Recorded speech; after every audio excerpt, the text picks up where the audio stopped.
I'm going to be talking about how Netflix built a world-class culture. I'm from outside of Boston, from Concord. So I just want to start with a pretty simple question, which is, I have scraped and parsed the interwebs, and I've captured very succinctly a description of the culture, of the values of 3 different companies. And I want you to think about which of these companies speaks to you. I'm going to force you to sign up for one of these companies to join. So company A, they keep only their highly effective people. Career advancement, it's about a great role at the next company. You thrive on change. There's unlimited vacation. They pay top of market. That's company A. Company B, we keep only effective people. We invent mechanisms for career development. We do not compromise for sake of social cohesion. We avoid rules and we embrace frugality. Sounds like my wife. Company C, we make big, bold bets. Sometimes we fail, but failure makes us smarter. We ensure people with diverse backgrounds feel welcome. We value ideas over hierarchy. We work tirelessly to earn our customers' trust, and we do the right thing, period. So here's a little summary of company A and B and C. In a second, I'm going to ask you for Slido. Which one are you going to join? Company A, company B, or company C? And you got to decide. You ready? You've got a letter in your head, and let me know. So if you weren't here earlier, the way to set up Slido is just hold up your phone as though you're taking a photo. The QR code will magically pop up a link, and you can participate in these cases, these polls, etc. What do you think about the results, Ha, so far? Well, it looks like company C is leaps and bounds ahead. Good. Krista, what do you see? What do you see? She's nodding. She's nodding. Okay, good. I'm sorry, what did you say? What was the... Which company are you going to join, Krista? Which one? Which one? I'm joining company C. Okay, looks good to you. So now you're deeply curious. Which company did I just join? Company A, that's Netflix, okay? Company B, we embrace frugality with your chairs, your desk made of a door. That's Amazon, and I saw it. Most of you joined Dear Uber, okay? And I'm sure most of you are a little surprised because Uber has struggled, with these issues of culture and of values. There was a lot of badness that happened over many years, ending, in end of 2017 with Kalanick resigning. And what do I want you to learn or think about from this? This presentation's a little fishy. I'm a little fishy. In this case, it's one of those cases where the fish stunk a little bit from the head. It's one thing to have, interesting sounding values, but you got to walk the talk. And the second is that culture is not a set it and forget it thing. You need constant care and reinforcement. It's ongoing. You're reflecting on changes all the time. And the next thing is this idea of magnets and repellents. So I'm guessing that most of you were repelled by the idea of embracing frugality, but there are some folks that really love it. Or some folks at Netflix were scared by the idea that adequate performance gets a generous severance package. But there are a lot of folks that just love that idea because it meant they're going to be working with highly talented people. Those are magnets and repellents. And then, you can see in this exercise that the culture and values is a helpful way for people to evaluate fit. Is this the right company for me or not? As long as that articulation matches. I'll introduce me. The only point I'm making here is I joined Netflix in 2005, and in 2010, I went on to my next company. So I am not there any longer. The last bunch of years, I'm a speaker, a teacher, advisor. This is what I do. It's great fun. And I haven't flown once since March 12th, which is very hard for me. So that's my background. The structure of today, I'm going to talk a little bit about what I mean by culture. And I think a bunch of you probably think it's a touchy-feely thing, and I'm just going to nicely convince you it's freaking hard-ass. I'm going to talk about the formation of Netflix culture, and then I'm going to do 2 cases, like what would you do, and show how culture can influence great decision-making. And then I try to boil it down for you into something simple. I call it the Dell model. But it's something that I'm hoping that you'll take to work with you tonight or tomorrow and think about how do you apply these ideas to your company today. So my definition, to think about culture, culture is really trying to solve a problem. Because as companies grow, so does complexity. And with complexity comes this need for rules and process. But, and this is the sucky thing, rules inhibit creativity and talent. Like, I don't like working in places that have lots of rules. At the same moment that you need more creativity and more talent. And so, the thinking at Netflix, there must be a better way. And for us, this better way was culture. So the way I think about culture, it's a leadership and decision-making tool. Okay. I love it because people, if you really understand these ideas, people can make great decisions about people, product, and the business without even talking to each other, without process. And so it's the antidote to suffocating progress and the process. And the work that we do, it's about blending chaos, invention requires chaos, with some level of discipline. And culture is actually one of those things that provides a little discipline without suffocating things. It can help articulate best fit employees for you, but it avoids disastrous rules. Because if you try to create rules at every stage of the company, what you should or do not do, disasters happen because you're taking decision making away from employees. Like one example of disastrous rules, United Airlines decided that you couldn't wear yoga pants on a plane. Two young women did, and they hauled them off the flight. And that became a public spectacle, and United lost 10% of their market value overnight. I mean, that's the only thing that my daughters wear on a plane. And so this was just an example of a very well-meaning intended gate attendant, looking carefully at the rules. It turns out these two young women with yoga pants were wearing, were among the family of pilots, and they got dragged off.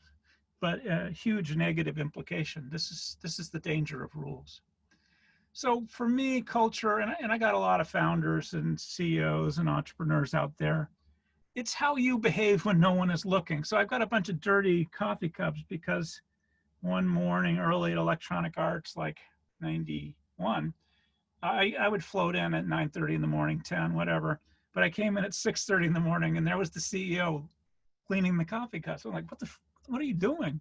It's like, I'm just trying, you guys do so much. I'm just trying to find ways to be helpful. And, nobody knew he was doing that, but that was the behavior of the CEO when no one was looking.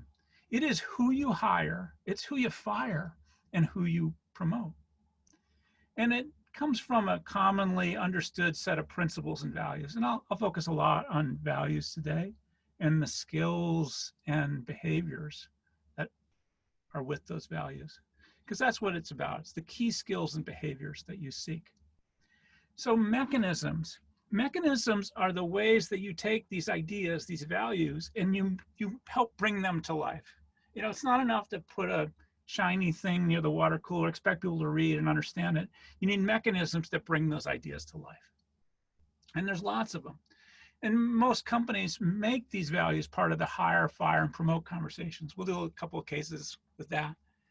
And then there are unique rituals. So there's lots of different ideas. These stinky shoes, Amazon had the Just Do It Award. And with their frugality, if you just went off and did something that helped save a ton of money, you might be a candidate for the Just Do It Award with a pair of stinky size 18 shoes. One quarter, a woman went through all the warehouses throughout the country. There were all the soda machines. She realized that we don't need to frickin' light them. So she unscrewed the light bulbs and all, and helped save Amazon like $1 million a month. So she got the stinky shoe. This is one of the mechanisms for bringing that idea of frugality to life. And, there's lots of high meaning, high sounding values. That's not enough, because if you look carefully at these values, you realize that these were the values of Enron, which is obviously a celebrated disaster and not really living up to these ideas.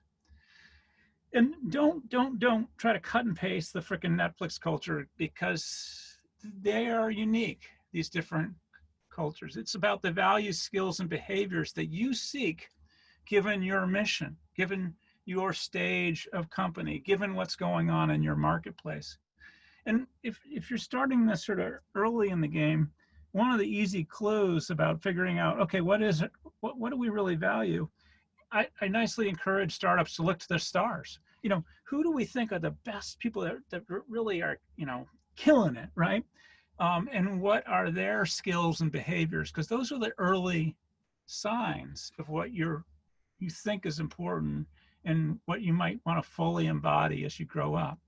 And then at the end of the day, values, we're all leaders. And the easiest way to bring these ideas to life is through your actions, like that CEO at Electronic Arts who was freaking washing the dishes at 6:30 in the morning. There are some hard choices. So I'm going to give you a number of continuum, and there's no answer, and please don't try to copy Netflix on this, but here are the hard choices that I encourage companies to think about. Are you a family? In families, you never let anybody go.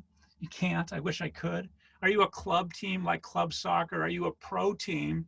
Or Netflix talks today about it, a dream team, the idea that every person in every role is the best person on the face of the planet for that role.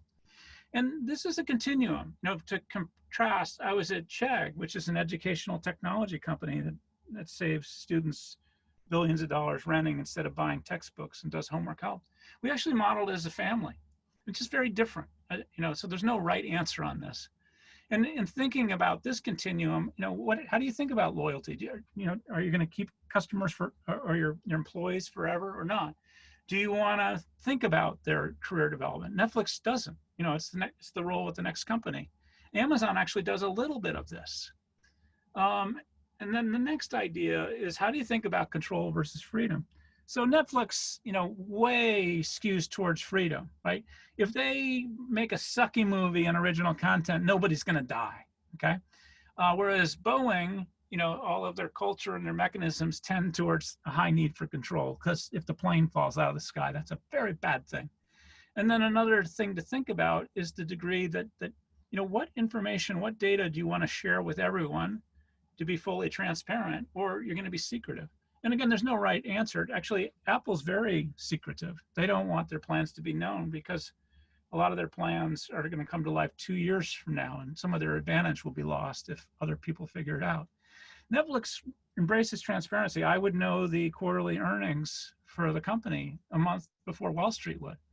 I secret all directors and VPs would have that data and information, because Netflix believed that we all needed that business context to be successful. And then another one is indirect versus direct communication. I grew up in a New England family where the indirect communication, like I find, like mom, tell me your vision for Thanksgiving. She would speak in code. Netflix, high degree of candor. So if you think about these four continuums, I just sort of graphed where Netflix falls on these.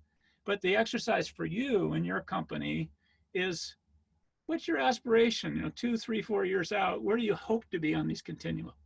What's right for you? You want it to be a little bit aspirational, but these hard choices help you to craft a unique culture. And I'm just going to list my favorite mistakes. A lot of folks think it's all about foosball, coffee, and beer. It's not, okay?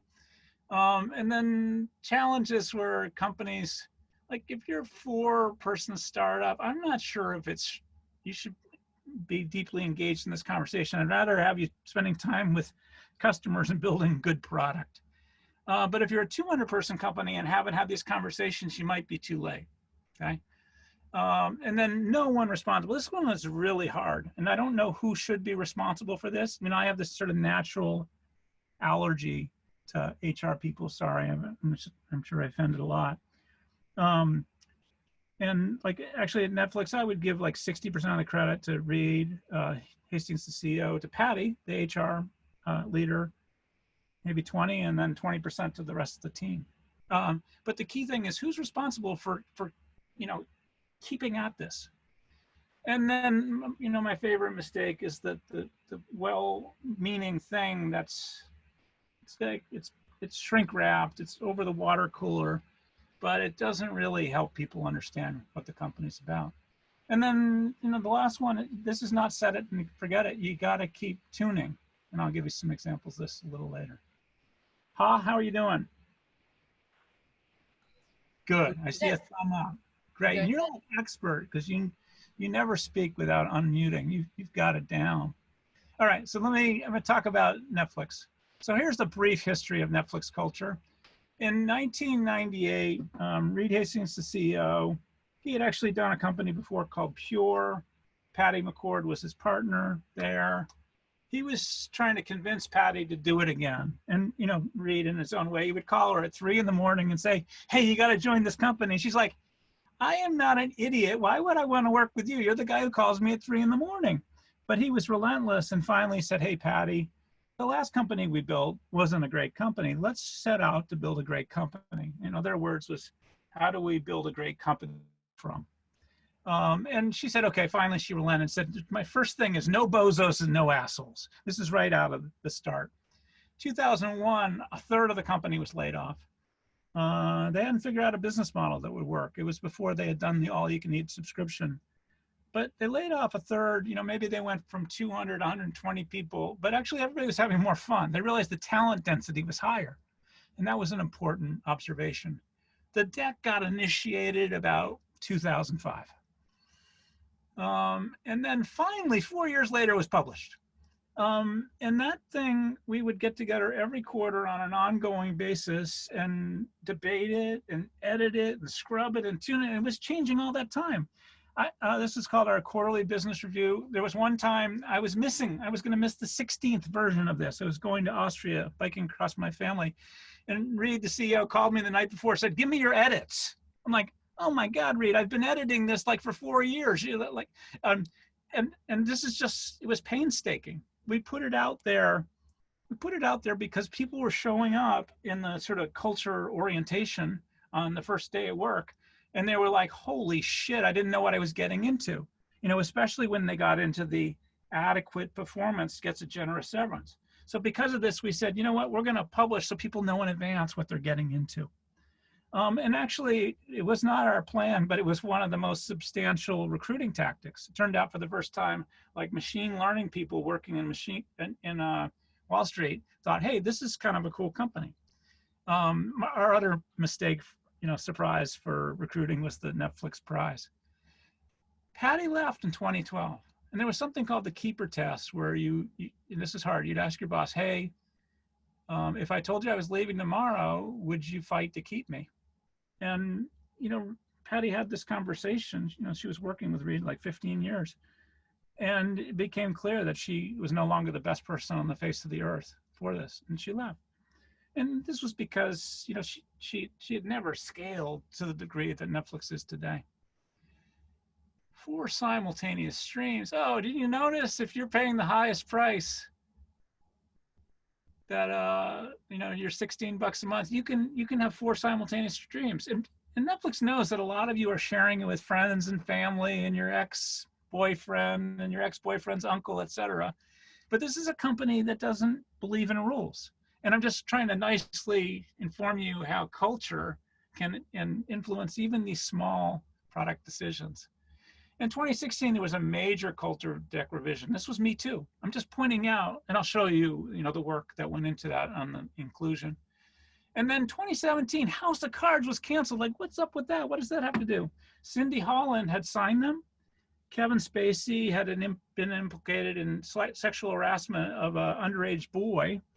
And Cindy thought about this and within 20 minutes made a decision to cancel House of Cards. That's just the example of making great decisions without talking to anybody else. Now, it turned out that Netflix had role played all these decisions. Like Me Too was hot. What would you do? It was a hot issue.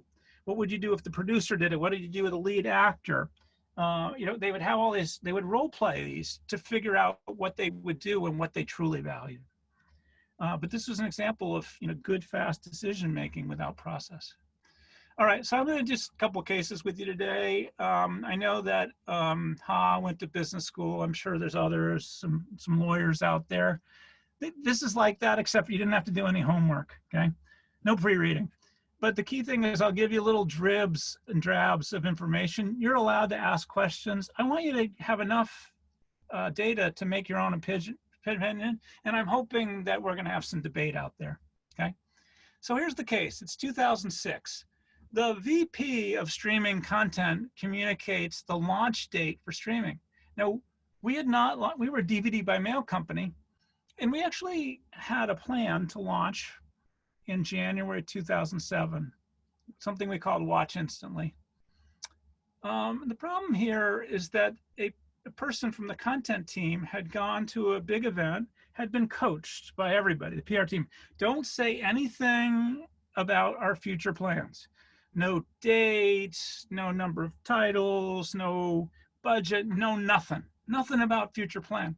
And in Q&A, and I think he was trying to be nice, he let it be known that we planned to launch streaming in January of 2007.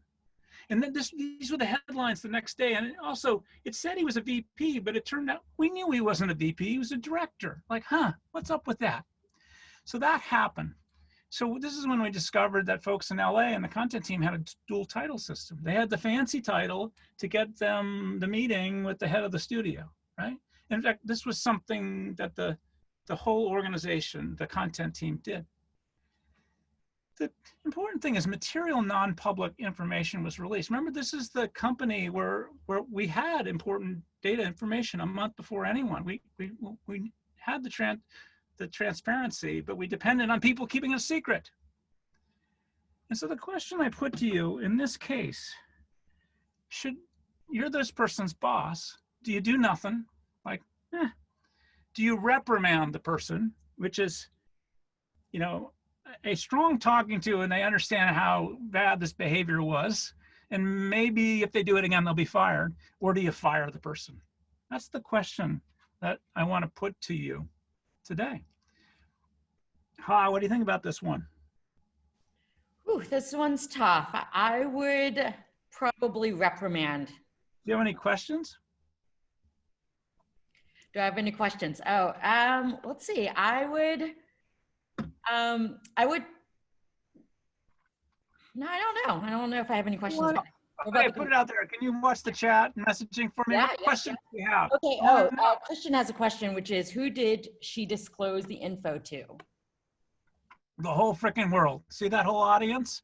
This was picked up in the Q&A, and it was headlines the next day because people were very curious to know when the heck Netflix planned to launch streaming. So this cat got very far out of the bag. Other questions you guys have? Yeah. So let's see. Shannon wants to know, why did she disclose the information? Yeah, great question. I think this person was trying to be nice and helpful. And despite all the training and all the repetition, do not this, I think they got kind of swept up in a conversation and were trying to be helpful to the question asker. And I think there are clever folks that know how to ask questions in a way that people just sort of forget and they give up a little too much. So it was a mistake, okay? What else do you want to know? And Ari wants to know, did she receive conflicting information from her coaches? I think it was very clear. The coaching was very clear. This person was set up for success and then made this mistake. What else do you want to know? Hari wants to know, how important was he to the company? Oh, that's interesting. They had pretty good results. Of course, this is the person trying to get content for the launch of streaming. This is an important role. Okay. Reed wants to know if that person had a pattern of doing this. Had not made these kinds of mistakes, had not demonstrated to us that they lacked judgment. These are all great questions. All right, last one. David wants to know, how much did this behavior impact the company? Yeah, this is tricky. So the CFO, Barry McCarthy, had to do a press release the next day. I was kind of pissed. I was pissed because at Netflix, we actually were unaccustomed to working against a specific schedule. We would launch things when we were ready. And now we're on the hook to do it on a very specific date. So this was hard for a lot of us, okay? And I will say, nobody's asked questions about the dual title system.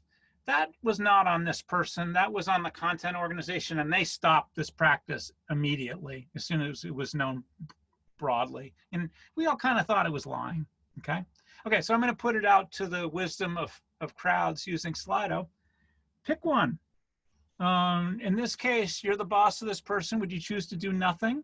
Would you choose to reprimand the person, or would you choose to fire the person? That is the question I put to you right now.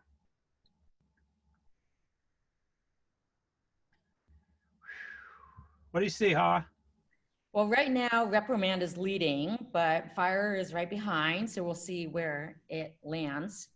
This is where I find out how tough the audience is. It sounds like do nothing is just not a popular decision. Yeah, no, and I've asked questions. They think of reprimand as being really, really harsh. So I've asked people about this. When they say do nothing, of course I'm going to have a conversation, but it's not like I'm going to put it on file or whatever else. Okay, I've gotten inside the head. Okay, so I'm going to tell you what happened and the thinking behind it. So like everyone here, the decision was made to reprimand. However, in real time, the response was something like this. I don't get what the big deal is here. I just freaking answered a question. And in real time, the boss who was doing this reprimand instantly switched to fire. And in fact, let the person go. And here was what was going on. This degree of transparency that Netflix desired was highly dependent on the judgment of these employees. And the boss decided that the person had a tin ear, that they would probably make these kinds of mistakes. And then the second was the person was let go, and the whole company knew this happened and why, and it sent a strong signal.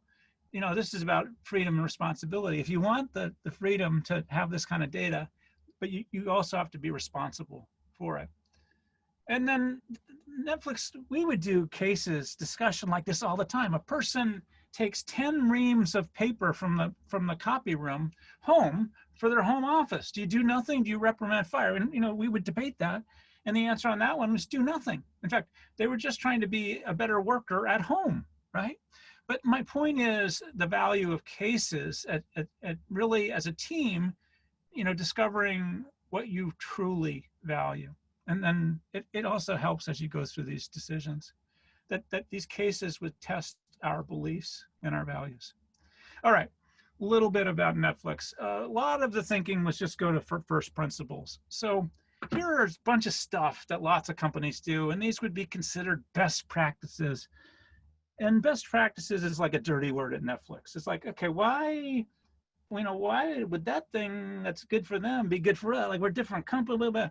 And so we would talk about all these things. What are the required processes? Why do you do vacation tracking? How does severance work? How do we think about loyalty? And I'll just share with you where we got on all this. Required processes, very little if you have this talent density.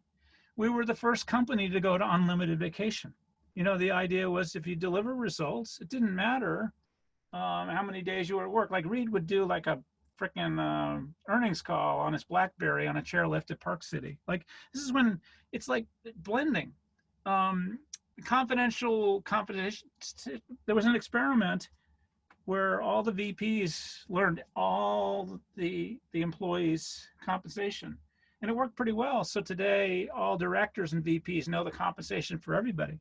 And you can imagine, the night before everything was published, the fixes to make sure it was truly fair across all geography, all different kinds of people. Loyalty, that idea was that Netflix, its job is to create this organization where it's a great company to be from.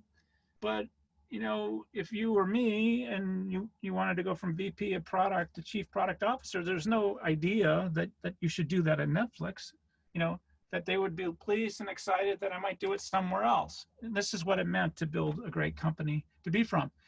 Severance, if you join next week, the company, and you're laid off the very next day, you can go to the website and check this. It's 4-month severance.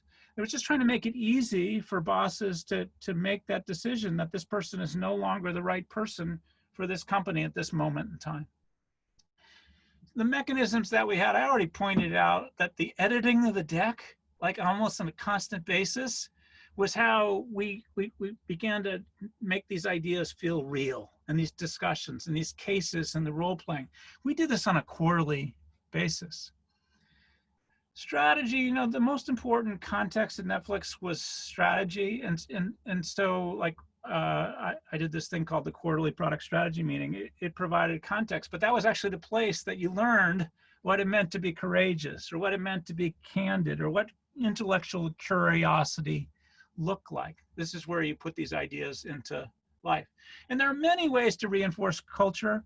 I was at Electronic Arts early. I can tell you the values. It was achievement, customer focus, teamwork, integrity, ownership now, because it spelled something, okay? Nothing spelled at Netflix. And in my first month or two at work, I said, hey, Barry McCarthy, he's the CFO, we should do quarterly awards against each of the values. We've done that at Electronic Arts. And he said, are you freaking kidding me, Gib? We're a pro team. We don't need awards for doing our jobs. And I'm just pointing out that these are different mechanisms for different styles, for different cultures at different companies. The people mechanisms, I talked about the value of the culture deck in the hiring, and just helping people to evaluate is the right place for them or not. I've already talked about the generous severance and this idea of a star in every position. And then developing people's career, it's all about continuous feedback and this radical candor. And then the career path, you know, you could be promoted to VP if there was a VP job available, if it was a VP worthy role. Otherwise, it was a great role at your next company. That was the way that the company thought about loyalty and development. So I just want to give you a sense of the Netflix culture. This is like the introduction to it today. We encourage decision-making by employees, this concept of freedom and responsibility. We share information openly, broadly, and deliberately. And we're extraordinarily candid. This is this is actually the articulation of those 4 slider dots that I did for you early. And there it is. You know, we avoid rules like the plague. You know, this is Patty McCord. Our core philosophy is people over process. And these are what they are today, okay? And I just want to drill in on just 2 of them. These are the values. But if you notice, as you go to the next level, it's all about the skills and behaviors that bring meaning to each of these values. So the 2, I'm just going to give you, I'm just going to nicely get you thinking about what does courage mean and what does inclusion mean? So this is the definition of courage. And I just want you to feel, you know, this has been edited now for more than a decade, right? And the thing that I really love, first, one idea is you question actions inconsistent with their values. So this is the idea that no matter who you are in the company, you are policing for behavior that's not consistent with these values. And in some cases, it's your job actually to say, we are missing this value and we need to add it. But I love in the definition of courage, you're able to be vulnerable in search of truth. Anyways, this is a very specific Netflix definition of what's meant by courage. Inclusion, this was added at, you know, probably 2015, 2016. But I just hope you can feel the thought and care. These are all the very specific skills and behaviors that are wanted against this value of inclusion. To, you know, to the idea that you intervene if someone else is being marginalized. And again, just like before, like there was a famous, not a case, a real incident, the head of communications at Netflix was let go because he used the N-word in a meeting. You know, he was watching lots of content over the weekend, heard it a lot. Reed reprimanded him, and then he used it again a month later, and he was let go very publicly. You know, this is reinforcing the ideas here. challenges? Of course there are. So the company was a punk startup doing DVDs by mail, and then you bring in a team of builders that help scale it, and then there's this transition from pro like to being like, I had taken one statistic course at a business school. And I realized at some point in this transition that I was no longer the best person on the face of the earth. I needed a PhD in statistics to do the machine learning work that was required. I mean, a lot of challenges, with letting people go, finding new ones, et cetera. Think about the different teams and companies and skills that you need at all these different stages of the company, like radically different. And now think about international expansion. Suddenly you believe in radical candor and you got 300 employees in Japan. And, the question is, do you need to change your thinking about candor? Because it's not natural if you've grown up in Japan to engage in that radical candor or not. And, and what they came to is they actually did a 4-month training program for employees in Japan, helping them to understand what radical candor looks like.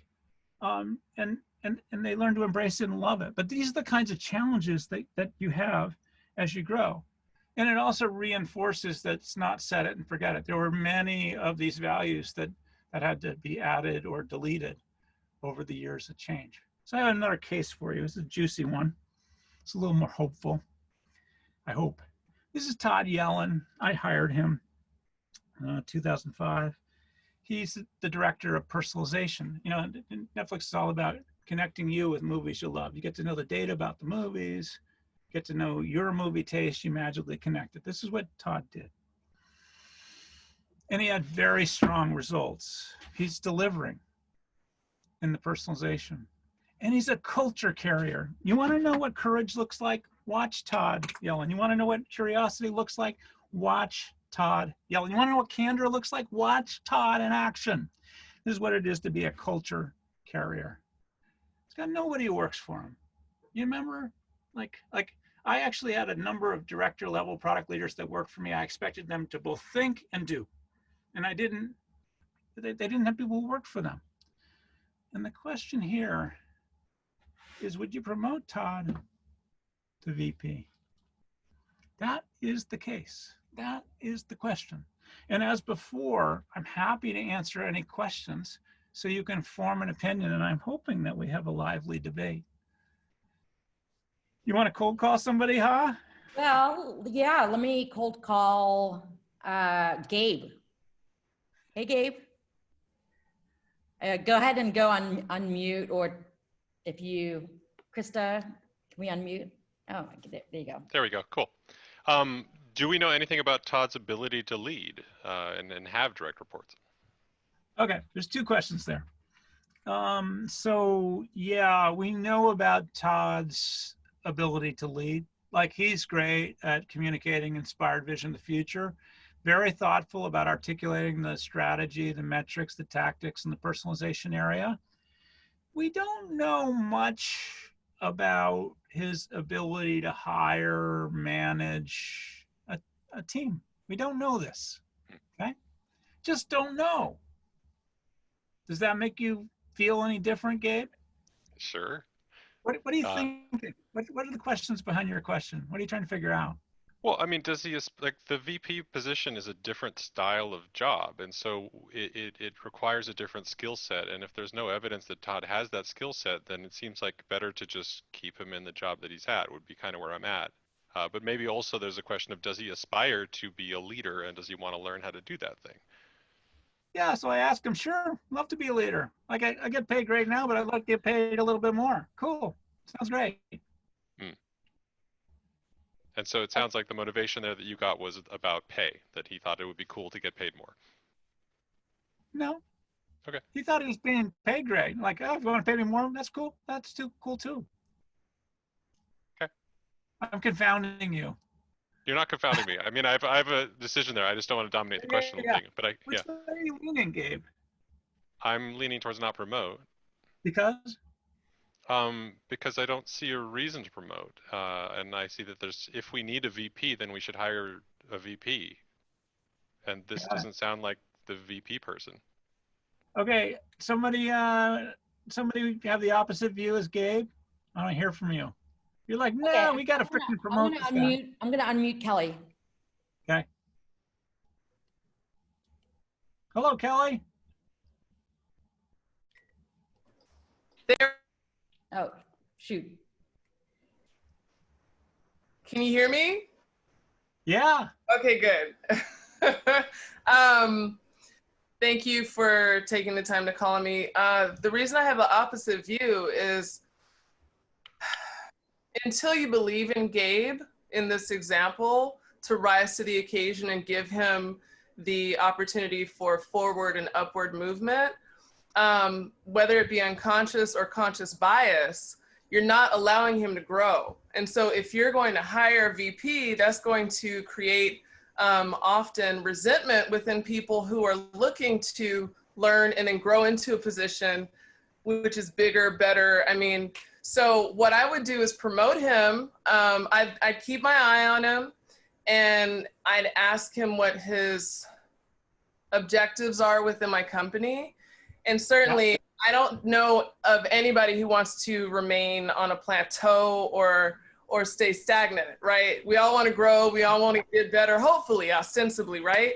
And I'm choosing to say the best thing, being the most optimistic and believe the best in people. So what I would do is I discuss the job opportunity with him.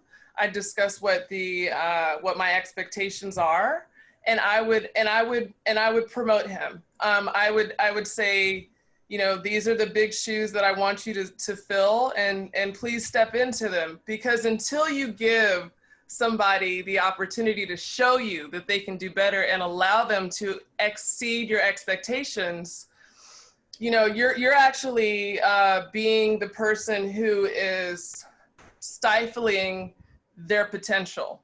That is not exactly what people are inspired by, and that's not how they do better. So I am for promoting him because people usually rise to the occasion of excellence when you give them the opportunity to do so. That's it. Thank you, Kelly. We got a good cage match, Gabe. So I put it out to the audience to see what they think. Kelly, you must have been deeply influential here. I was gonna say, yeah, Gabe and Kelly battle. Let's go. Where did you fall out on this one? Whew. Well, my question would have been, what are we promoting him to? Are we promoting him to replace you, Gib, as VP? Are we promoting him to senior director? This is going to work for me, a VP working for a VP. It's all good. Okay. All good. Okay, this is awesome. I see you leaning forward. So here's the discussion, which is we chose to promote him. And I just want to give you the thinking that this is about culture. And so the idea was that the personalization role was a VP worthy role, okay? And the next thing was, remember the company, the layoffs in 2001? We were nicely sending a signal that you didn't have to build an empire in order to become a VP. Like, this was about extending that really lean idea. And then this was really a celebration of culture. Like, this is a role model. This Todd Yellen, he did Black Mirror, Bandersnatch. He does still lots of cool stuff there. You know, he embodies courage. He embodies candor. This is what you want to look like. This is what you want to do. And this is how you really bring culture to life. So I'm going to bring you home with a little model that tries to wrap a bow around all this thinking. You know, I want you to build a unique culture for your company, for your mission at stage. Okay, do not copy Netflix. Okay, and you're gonna experiment with ideas, and then you'll learn that you need to change as things change. So for me, this Dell model, you will be deeply engaged in defining what your culture is. You will be engaged in that editing on an ongoing basis, and then the real hard part is living it. That designing and executing those mechanisms that take the words off the page and bring them to life within the organization. So here's the defining. I've talked about some of these issues already. The hard work you have to do to at least begin with a swag, a stupid, wild ass guess of your culture. And then here's the editing. You know, that came from what's their first principle thinking? What are the experiments? What works and does? How do we fight these things out in cases and role playing? And then when you hire in new people and they turn out to be stars, are these clues that the values need to be changed going forward? And the mechanisms, how you live it. Yeah, this is constant about the hire, fire, and promote. And it's incumbent on everybody in the building to question things that are inconsistent with the values, or also suggest we need a new value. Things have changed. And then the coolest and most fun thing is when you have these opportunities to celebrate, as we did in Todd's promotion. So this model, it's ongoing. You know, in creating a healthy culture, the job is to define it, to edit, to live it on an ongoing basis. So I just want to close with one little story. There's two fish sort of swimming along and another fish going the other way. And this one fish goes by the two little fish and it says, "How's the water?" And these two fish keep walking along and they look at each other and they say, "What the hell is water?" Okay. That's what I've been trying to do. I've been trying to describe water to a fish. Okay. Because culture is like water to a fish. You can't see it, and it's hard to know exactly what it is, but it governs everything we do and all that is possible. This is Netflix celebrating 100 million members. The Punk DVD by Mail Company grew into an original content that out-Oscared your HBO. I mean, this is the incredible thing that you can do with culture. So with that, I will say thank you. Thank you very much. If you know me, I'm not quite done. I sometimes feel like I'm like doing a freaking street performer thing. This is that really awkward moment. I can see you clapping, Kelly. Thank you. I'm going to pass the hat. We've all done this. The hat passes. We all run away. Like, we're not going to freaking pay. I'm not asking for money. I would love, love, love, love your feedback. So this will be my 539th Survey Monkey. You just hold up your phone. A link will magically pop up. 0 sucks, 10 is great. You can choose any number you want in between, okay? 0 sucks, 10 is great. And then I'd love it if you gave me one idea about something that was good about this talk and one idea about something that could be better. And this is my proxy metric, if you will, and it's been incredibly helpful. So I thank you in advance. Right now, Ha is dropping a bunch of links in the chat and messaging, a PDF of the presentation, oh, and the Survey Monkey link if you don't want to use the damn QR code. Oh, in the PDF, so the Netflix culture deck is worth reading. Amazon's leadership principles are really good, and it's like much less reading, and then it'll freak you out, but read the Burning Man principles, okay? Think about the only thing that they do to describe behavior for 60,000 people that show up in the middle of the desert is these dozen principles. It's just amazing. And obviously all three of these are radically different. So I provided links to all of these in the end of the PDFs. And with that, I'm truly done. I say thank you. And Ha, I'm happy to answer questions using Slido. We'll go till 2:55, and so we'll take a couple of folks to ask their questions. So first we have Suzanne. Hopefully she's up on deck. Suzanne, go ahead and ask your question. Thanks. So my question is generally around the capital arsenal that Netflix had in order to help them enable this, beautiful culture that they built. A lot of us as bootstrapped founders have been told to stay bootstrapped as long as we can. And we might feel a lot of capital constraints around things like being able to give extensive packages to people that are let go. Generally speaking, the question is, what advice do you have for building awesome cultures at bootstrapped companies? Yeah, okay. So I do these culture workshops. So I worked with 30 companies at the same time, basically spent 5 hours on this, all startups for Reach and Emerson. Bootstrap. So begin the conversation. Actually, most of this stuff doesn't require money, right? So yes, Netflix made a commitment to high talent that they were also willing to pay for. But for instance, at Chegg, we didn't do that. Like at Netflix, I would never, ever, ever, ever hire a summer intern. At Chegg, I would hire like 30 or 40 because our job was to help provide for the careers of college students. Like, of course, this is a different mission, different vision. So outside of compensation, I actually find that beginning these conversations, articulating in a way that's meaningful for you, editing on an ongoing basis is freaking cheap. Like if you looked at the first Netflix culture deck, you would be appalled. Netflix, we always use PowerPoint from Microsoft, and we always used the font that came up when we booted it up. This document sucked, but it was all about the thinking behind it. I was trying to think of other expensive things that we did. We later, we could afford to have a party, but honestly, in 2005, 2006, 2007, we couldn't afford any of that. So I guess I'm just pointing out that there are lots of things that you can do well in the definition, the editing, and living agriculture. That has nothing to do with money. Just start the conversation, begin the debate, do mini cases like the ones that we've described to figure out who you really want to be when you grow up. And most of those issues have nothing to do with compensation. Okay, we'll probably have time for one more question. So Jen, let's go ahead and unmute Jen.